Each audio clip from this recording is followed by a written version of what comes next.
we shine, inspiring the mass through motivation and elevation. Breaking down all classes, teaching religion. We can show you never fall with a helping hand. We rise from the crawl, from the bottom to the top. Never be stopped. Say no to doubt, say no to fear. Pushing boundaries, making it clear. You've got the power, you're a pioneer. Unstoppable in control, have no fear.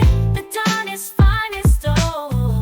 We're on a mission, breaking molds, creating waves, no inhibition. We're the podcast that's here to inspire. With our words, we'll set your dreams on fire. The dawn is finest, we're... Hi, ladies and gentlemen. Andre Goolsby back at you once again here at Infinity of South Atlanta. We're upstairs in the theater room once again, another episode of Adonis Finest. As you know, I know some of the most extraordinary people on the planet, and once again, I have a gentleman here with me. His name is the legendary Charles Steele, Dr. Charles Steele here, President Emeritus from SCLC, Southern Christian Leadership Conference, the organization founded by Dr. King. And thank you so much, Dr. Steele, for being here.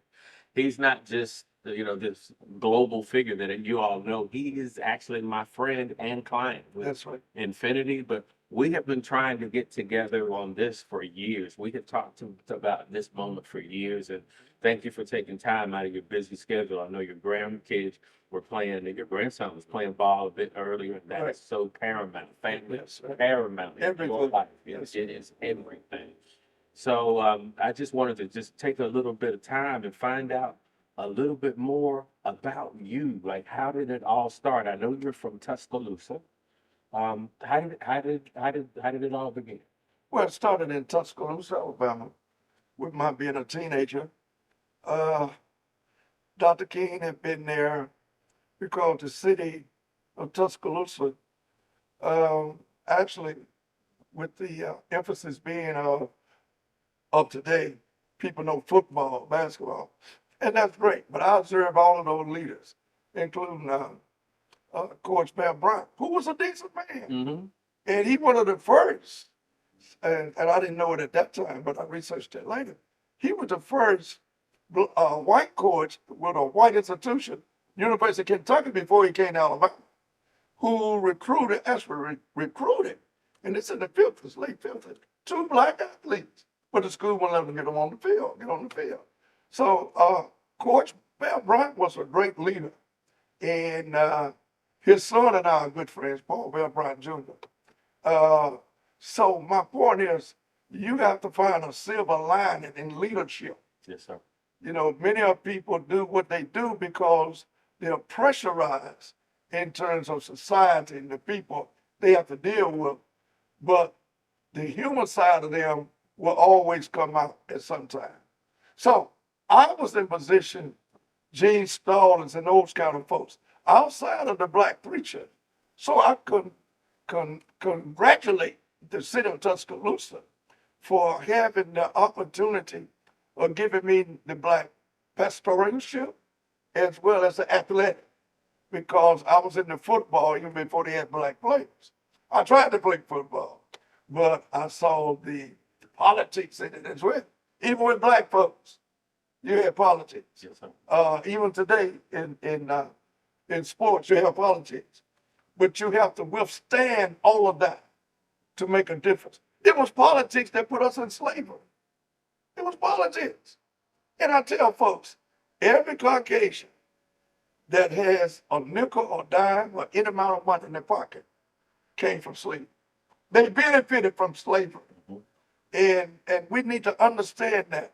We didn't have a chance. We didn't have a choice. And I used to think about the ethnicity. And I'm still in Tuscaloosa as a teenager.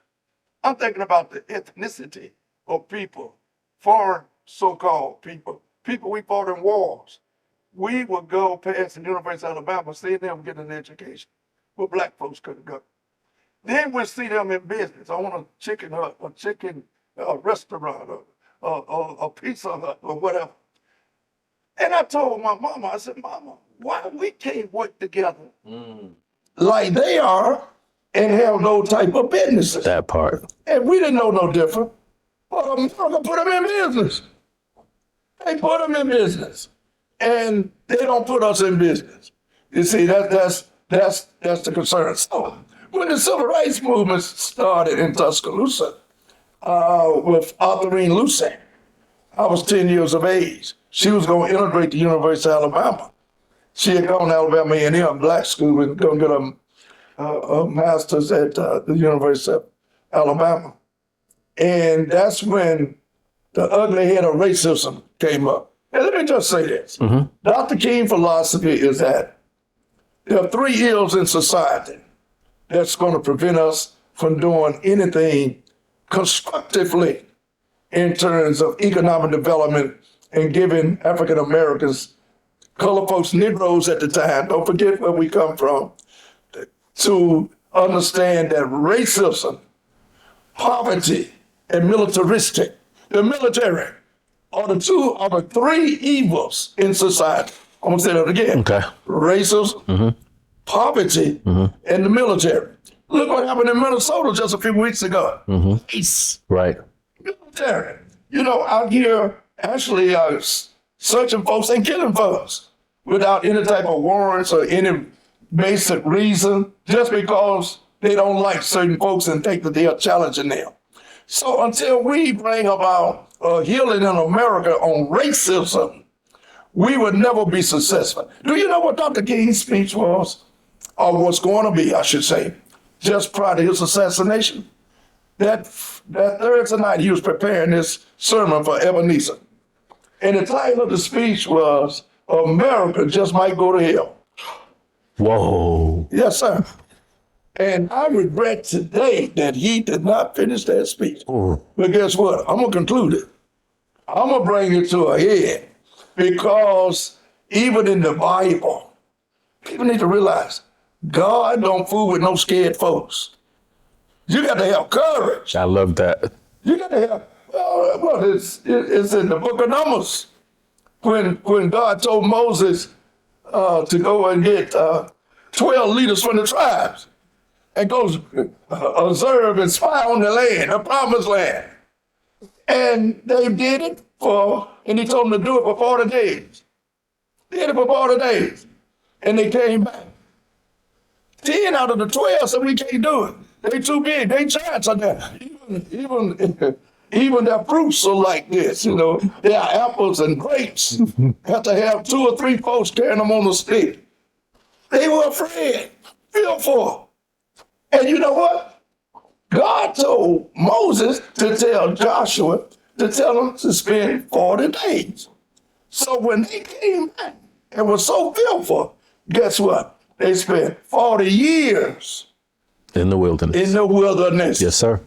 Because God will not bless you if you're afraid. Fear is not of God. It was Ida B. Wells that said, Ida B. Wells, great journalist, who died back in the 1930s. And Ida B. Wells said, always put the spotlight on the truth. And that's what I try to do. Love it. So in Tuscaloosa, that's where you gained your passion for civil rights. I mean, you saw, what did you see coming up? Like, say, when did you actively get involved? Was it during college? You went to college at what, Mississippi Valley State, right? Yeah, I was in high school, 11th, 12th grade. I was in the 12th grade at this time when I actually got involved. You know, growing up, your parents used to tell you, boy, don't let that sun go down and you ain't at home. That's So we had a movement going on in Tuscaloosa. Remember T.Y. Rogers, one of the greatest leaders, working with Dr. King. He was pastor at First African Baptist Church. And it's in my book, easier to obtain than to maintain. But T.Y. Rogers, every Monday will have a mass rally, church packed. Was not involved. To tell you the truth, my brother was involved more than I was. And I had a little fearfulness on me. And mama came home, my brother wasn't there, and the sun had just gone down. She said, boy, where's your brother? I said, Mama, My brother's keeper? I don't know. She said, you better go find him. That son going down. He know he's supposed to be at home. I said, Mama, I bet he up at that church at that rally. Because he been marching with them and all of that. She said, go get him. I went up to First African Baptist Church to get my brother. And I walked in the door. And I heard the choir and the audience singing, ain't gonna let nobody turn me around, turn me around, turn me around. And I picked up on that. I said, oh my Lord, that sounds good. And I looked in the middle of the pew where my brother was sitting. I said, there he is. And I came down and he knew Mama had sent me. And he said, I'll be there, tell I'll be there. I said, no. Mama said, it's okay, you can stay. Hallelujah. She said, you can stay. And when that choir and that preacher got up and prayed, Lord have mercy. Fired up. Oh, fired it up. And I said, thank you, Lord, for making me color. Mm-hmm. Making me a Negro at the time. We wasn't no African American. We were color folks. And that's when I got in the movement. And that next day, we were going downtown to integrate the courthouse because they still had the water fountain that said color. And it's down here, you break your back to get it. And then the white water was up here, still making us feel inferior, and they were superior. So we started leaving the church, and about 300 police officers and deputized Ku Klux Klansmen that were there. And as we came out that door, they shot the church up. They shot it up. Tear gas all through the windows and everything. God, house of worship. And my brother and I ran through the back door because they were coming to that billy club and beating folks and like to put one of my friends' eye out. And at the hospital, they told us, if you were Martin Luther King, I'll sew it up and never let you see again. But the point is, we were running out of the house, and that were what you call a railroad station, right about 3 or 4 blocks away. And this one white tracksman, I call him, conductor of the traps, he was just laughing. Oh, he was laughing at us, at the police were running behind us and just beating us. Lo and behold, here come a train, and ran over and cut his leg off. Instant karma. Yes, that was it. That was a karma. So the fact being is that was the start of my being involved. As a senior in high school, that was the start of my movement. Then ultimately being a state senator, being a city councilman, Right. and then taking over Dr. King's organization and building a building. In Tuscaloosa, I read that you were the first Black state senator. Since Reconstruction. Okay. Since Reconstruction. First Black state senator. Wow. And it was very rewarding. What made you run for that?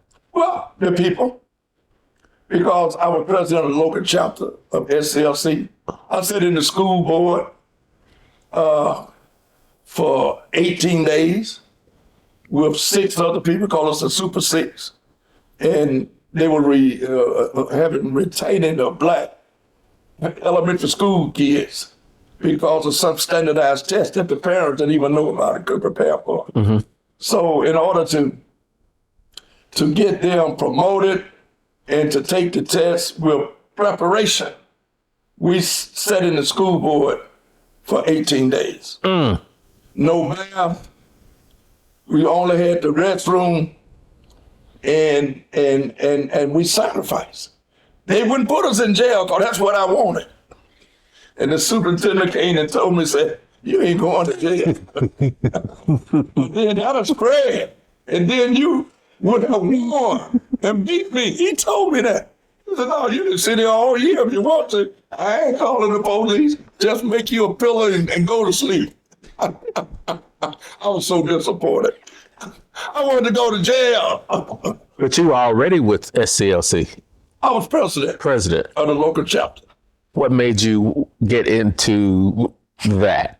Because that birthed where I met you as president of SCLC, the national and international, right?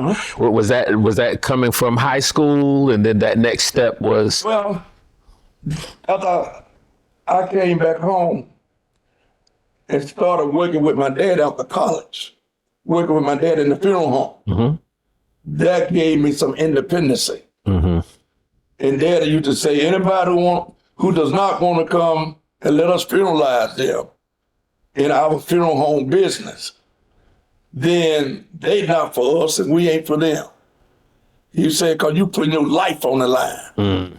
And my brother and my daddy was running the business, and I was out civil rights wise trying to bring about freedom and justice for our city of Tuscaloosa for Black folks. Okay. Now that I see how it comes together, and you talked about in your book, easier to obtain than to maintain, globalization of civil rights. Tell us about this book. You can see it today. Easier to obtain than to maintain. What am I talking about? We obtained the right to vote, the 1965 Voter Rights Act. But guess what? Section 4 and Section 5 was gutted. That was having a pre-clearance where no political organization, black, white, green, or blue, or municipality, or state government, or federal government, none of them could make a change in the districts of running without going through the Justice Department. So Shelby versus Holder, Avery Holder, Shelby County, Alabama. See, it went full circle. Shelby County, Alabama is right next door to Birmingham. That's where Birmingham brought about the 1963 March on Washington. That's where all the battleground with the fire hose and the dogs and all. And I'm just 45 minutes away from Birmingham observing all of this. Birmingham has some great civil rights leaders. So Shelby versus Holder, the county was right next to Jefferson County, which is Birmingham. So civil rights went full circle, and the officials of Shelby County sued the federal government when Everett Holder was Attorney General at the time. So at that particular time, President Barack Obama was president. And that was 2013, June the 25th, when we lost the right to vote. That's why you hear the current administration doing all this talking now. This is what Dr. King said, and I'm not bashing nobody, but you got to be trained and taught on a daily basis in terms of your rights and freedom. Dr. King said, out of his 6 principles, the first two, gather information, get the facts. Number 2, educate your people. They weren't educated on what was taking place at that time. I was there with 54 Senator Hank Sanders, Fire Rose, his wife, and a total of 50 people were there with us. And we was outside the U.S. Supreme Court. This was something that's still near and close to my heart. Because when people hear us talking, they think we're just saying something to sound good and to make us look good. We're giving you facts of life. But it also needs to come from not only the civil rights leaders, but from the politicians. Why no politicians went on the steps with us? I mean, as a whole, 1 or 2 came by. I give them credit. And without calling names, don't need to. But 1 or 2, no more than 2. Why all of them, fair-minded thinking white folks, all folks, and black folks, why y'all didn't come out and support us? Right. Because it was gutted. You're a second-class citizen now again. We did all that fight, but it went full circle. We rested on our laurels. We thought because we got a little advance on knowing something, going to different institutions, that we were free. We got the right to vote, and we got certain folks in office. But when you got them in office, they were in a system. They part of the system. You had the power over them, not them having the power over you. We need to understand it. See, Dr. King used to give workshops and educate our people, fat-minded, white, black, whoever they were, who want to do the right thing. We don't have that anymore. Tell us something we may not know about Dr. King. He was a good listener. I ask this around the world. I've never heard that. He's a good listener. He had to be. He was dealing with some people who was really adamantly opposed to some things he was doing, and they were close to him. They would debate the issues. It get heated. Family, it get heated. As much as I love my wife, it get heated. Well, what do? I listen. Smart man. Even now tell me what you're talking about. The way Dr. King was. Right. He would sit there for hours. Let everybody tell, and all they want to do is get it out. He was smart enough to understand. You talking about Pine, you talking about Reverend Jesse Jackson, you talking about Reverend Abernathy, you talking about Dr. Laurie. It goes on and Andy Young. on and on. And Stokely Carmichael had communicated with Dr. March with Dr. King. You know, these were some radical people. What I mean by they believed in what their philosophy was all about freedom. And Dr. King would just listen. But doctor, you know, this ain't right and that ain't right. And he just sit there and listen.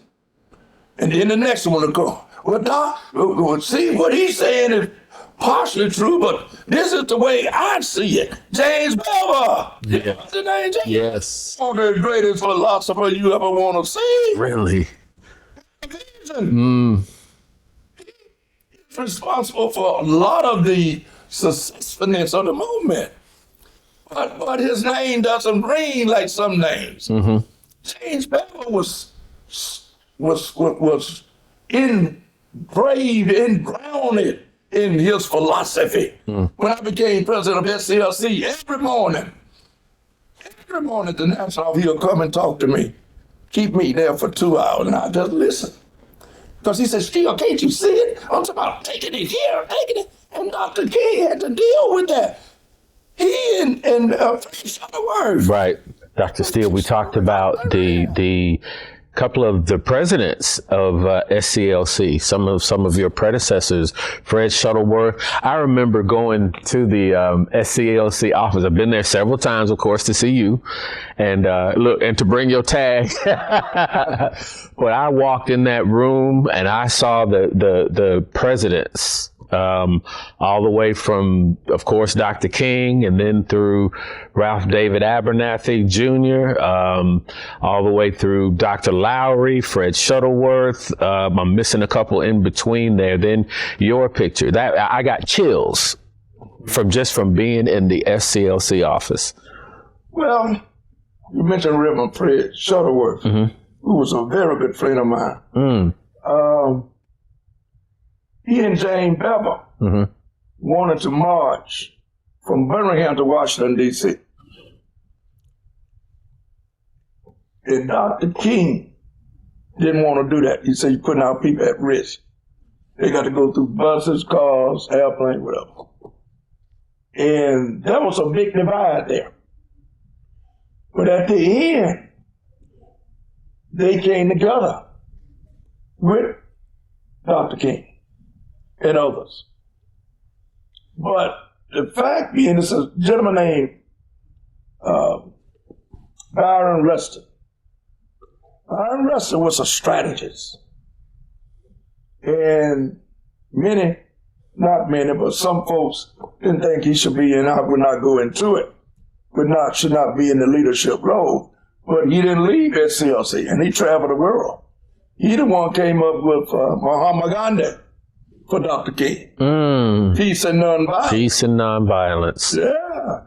That's who brought that to Dr. King was Byron Rustic. Great strategist, figurehead. So there are many people who you'll never know or heard of because one person can't do it. We were at, just last week when you and I were at the Ministers Union. That's right. James Orange's daughter was there, who's a friend and client of mine, but you knew James Orange. Absolutely. James Orange, one of the greatest civil rights leaders. Greatest. I'm in Atlanta right now because of Representative Tyrone Brooks and Reverend James Orange. And they came, wanted to have breakfast with me in Tuscaloosa. And they said, Charles, if you don't come to Atlanta and take over SCLC as president, we're going to lose it. We're going to lose it. And that was 2004. 2004, yeah. I came over. 2004 to 2009, right? Or Well, I served 2 terms. okay. See, it's a tough job. It's a tough job. I served 5 years. And then I stepped aside because the board didn't see where I was going. When you're dealing with people who think they can do it better than you, but you have no track record, and okay, what were you doing before I started doing this? I was a fundraiser. You can't, what was Dr. King's first obligation? Raising money. I was going to say fundraising. Fundraising. Had to be.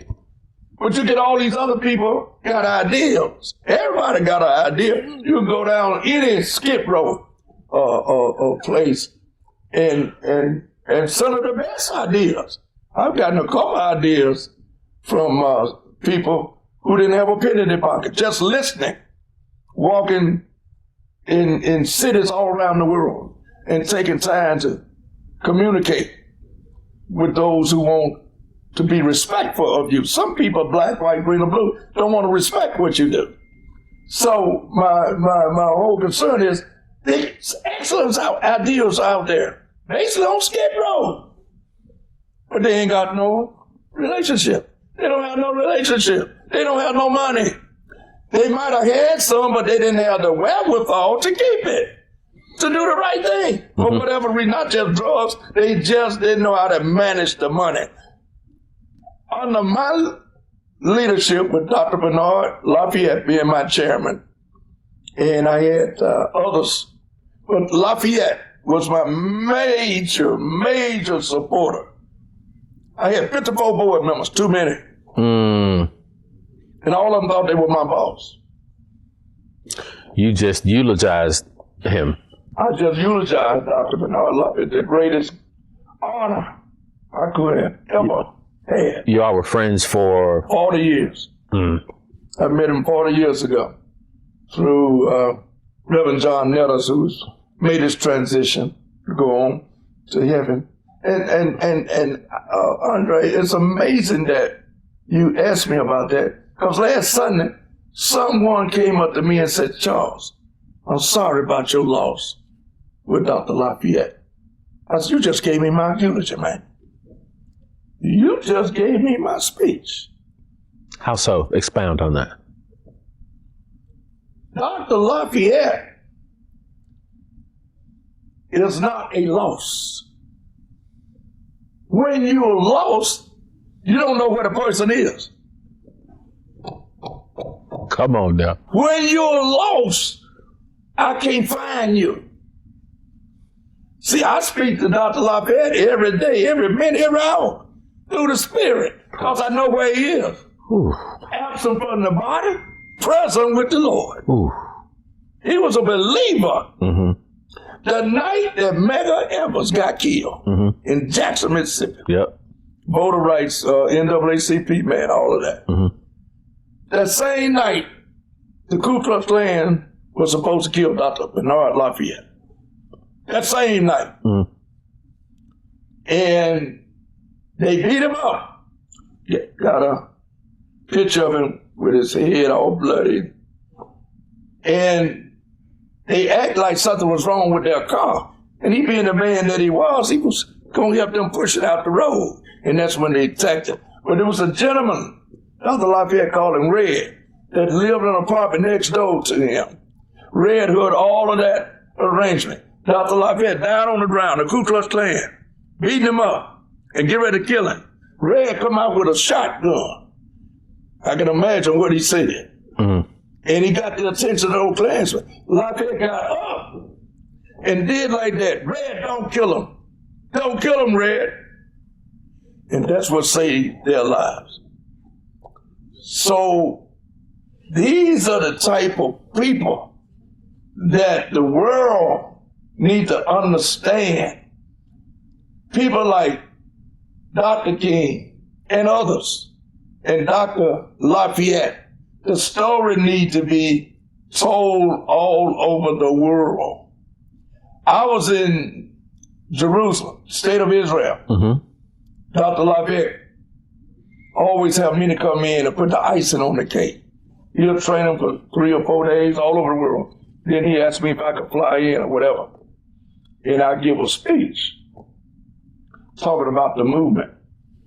This particular day, before I gave my speech, Dr. Lafayette was closing out his workshop. And he was over with the Palestinians, Hamas, matter of fact. He was training them in nonviolence. One day we would train Hamas or the Palestinians. The next day we would go across the street, state of Israel. We would train them on nonviolent principles. So this particular day, this Palestinian who was a part of Hamas got up and said, Dr. Lafayette, I just want to tell you, I'm so glad I came to this workshop today, because tomorrow I was going to go to the Knesset, that's the parliament in Jerusalem for Israel. I was going to go to the Knesset, strap myself with dynamite, blow myself up in front of them. But today, you changed my whole way of thinking on peace and nonviolence. That was one of the greatest experiences that I ever had. Wow. In working with Dr. Lafayette and seeing how he changed that particular individual and others. But I witnessed that for myself. Mm. You did a lot of traveling, some international traveling. All over. So that's what it was for. You were out basically putting the precepts, the concepts of nonviolence and the teaching of the 6 principles of Dr. King. Number 1, gather information. Number 2, educate the people. When you're in a position, you got to educate the people on what the real issues are. Number 3, you make a personal commitment. What does that mean, Steele? You're willing to die for it. Number 4, negotiation. You got to know how to win the enemy over and sit down where the enemy and say, let's talk. And you negotiate. But you got to know how. And you got to be called to do this or follow the leadership that's been called. Mm-hmm. And number 5, direct action. Ain't gonna let nobody turn me around. So the point is number 6, always reconcile. Reconciliation. Mm. Those 6 principles can change the world. Who was it? Margaret Mead, a sociologist, anthropologist, who said all of the significant changes in the world for the betterment of society didn't have a lot of people. Just 2, 3, or 4. Get out there and don't be afraid and bring about the change, and the rest will follow. Wow. Wow. The future of SCLC, what does that look like? The future of SCLC is going to be great. Going through some changes. Went through some changes when I was there. You were a strong pillar, though. You were a strong. You remember the day. This is the day that they dedicated the building. That's right. That's right. I was right there. Right. I was right there. You were there. Right there on the step. Globalization of civil rights, and they turned that building, the SCLC building, Charles Steele Jr. building. That's right. Still there. Still there. Down on Auburn Avenue. On Auburn, at 2 blocks from the King Center. That's right. But, I've had people to come and try to hurt us, knock the windows out, and try to throw coffee on me. These are everyday folks not understanding what we are doing, because many times it's a word called jealousy. Came out of slavery. We as African Americans, colored folks, Negroes, had never been healed from jealousy. America has never been healed from jealousy. And we pattern ourselves after America. When we get in position, we treat our folks the way we've been treated. Most of us. Hello, somebody. Hello, somebody. I love sitting down. What did R.B. Wells say? Always put the spotlight on the truth. We treat people like we've been treated. We treat people like we've been treated when we get in positions. So, healing would take all of that away from us. Take all of that away. Dr. Steele, you talked about the healing. Tell me what that looks like, especially as it pertains to present day society with us. What does that look like? How do you foresee it? Well, first of all, we have to tell a history. People don't understand why they should be healed until they know the history. And it's a classroom setting. It's a classroom setting with people who are still alive that can teach. See, that's the endangerment of aging, is that people don't value. I'm 79 years old. People don't value what I've been through. See, Booker T. Washington said, I ain't thinking about your title. I'm talking about what you have struggled with and overcome. That's Booker T. Washington. Yeah. I don't care nothing about your title. I care about your struggle. And you didn't see that. You got over it. Let me know about your struggle. Right. And that's what we're not doing today. I remember down for it was your birthday when I came down to the SCLC office, I believe. Yeah. I saw you. That's my first time meeting Senator Tyrone Brooks. That's right.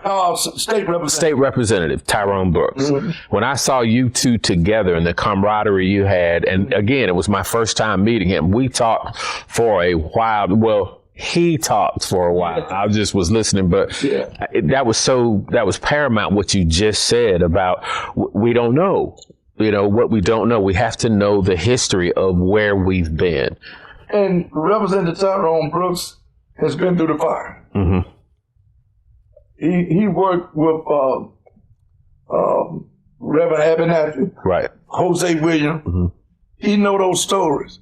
And he also worked with Dr. King, but not as much as Jose and Dr. Abernathy. See, even with the Edmus Pettus Bridge, the Edmus Pettus Bridge was Jose Williams. I was reading a book the other day, as another person was taking the folks across the bridge. It was Jose that took the folks across the bridge. That's why I'm saying we missing history. The correctness of history must take its course. Or it'll repeat itself. Or it will repeat itself. Mm-hmm. Jose Williams was assigned by Dr. King to bring about a change by starting in Selma. And you know why it took so long? Dr. Lafayette was in Selma 2 years before anybody else. 2 years. 2 years. You know why? Because the reputation in the movement was you can't go to Selma. White folks too mean and black folks too scared. You Yes, sir. Mm. Dr. Lafayette said, God send me, I'll go. And I almost got killed. So it was a platform, a structure being organized with Dr. Lafayette and others. But he was the first one that went in there with impact and started registering folks to vote. That's amazing. Yeah. That is amazing. Well, how many folks know that? How many folks know Dr. Lafayette to that degree? C.T. Vivian. All those great names. I met him. Yeah. Mm-hmm. Man, C.T. and I used to talk for hours. Really? No, let me change that. I used to sit down with C.T. and I listened to him. Right. C.T. Vivian. He was on the front line. Dr. King called him one of the greatest preachers ever. So imagine how great Dr. King was to be able to have such strategists, to be able to have such, as you spoke earlier, just people filled with the fire. Yeah. And he had to manage He had them. to manage all of that. Yes. There you go. Yes. He had to manage all of that because they were ready to go. Mm-hmm. Even with James Bell, great strategist. He and Reverend Fred Shuttleworth, Reverend James Bell said, Dr. King, you're wrong. We need to march from Birmingham all the way. But Dr. King found a way to change them to support him. He was a prophet. God sent him. He wasn't perfect, but God sent him here to do his job. He knew he was going to die. He knew he was going to be set up. He knew they were going to eavesdrop on him. But he was willing to give his life for what is right. We talked about doing world travel. You were telling a story about Rio de Janeiro. Rio de Janeiro, Brazil. Mm-hmm. We have an office there too. We have offices all over the world. When I say office, we have relationship, even in Jerusalem. Sure. In Bethlehem. Sure. At Grand Hotel, the lady on the city council who owned the Grand Hotel gave Dr. Lafayette and myself and the trainers that office at the hotel. Said, this is your office. Rio de Janeiro, I've been there several times and always been given the highest of respect. Moscow, Russia, kill Ukraine. Mm-hmm. I've been all these places. I know. Training folks and talking peace. It was 2 years ago. 2 federal senators from Brazil, particularly Rio de Janeiro, Brazil, came to my office, and I had my staff there. I said, y'all come on in and listen to them. They came crying and saying, because of what we have done through the movement and my being inspired by Dr. Lafayette and his training, that they have changed laws. They've changed laws for the betterment of their people. I shouldn't bring it up, but I'm going to do it. For whatever reason, many of their elected officials are in prison now. For whatever reason. We talk straight about fairness and correctness and politeness and respectability. Mm-hmm. And all of this evolved in them having courage of standing up, and we went through the 6 principles. That's powerful. Those 6 principles. Yes, sir. And you knew them just like that. 6 principles. They can change the world. They can change churches. They can change the government. They can change marriages by bringing folks together. Yes, sir. Those 6 principles. Mm-hmm. There you have it, ladies and gentlemen. Another exciting episode with Adonis Finest. Again, here with Dr. Charles Steele, and we talk like this. I mean, we do this often. We do this often. It's just so special now that we have it documented. Where can we find this book? How can people purchase this book? It's out of print. I got to get, I just talked to my wife last night. I was with my editor last Sunday at Dr. Lafayette's. Okay. And he was saying how he had sold out as well.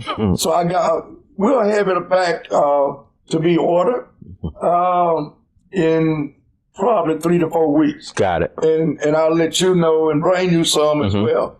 But we gonna, and I still doing another book and several documentaries, including this one. But so many people told me so many good messages to come out of this. So I'm gonna get a back order. There you go. And my editor is going to do it within a few days. Perfect. Ladies and gentlemen, once again, Andre Goolsby here at Infinity of South Atlanta, upstairs in the theater room with another dynamic interview, this time with Dr. Charles Steele. We'll see you next time.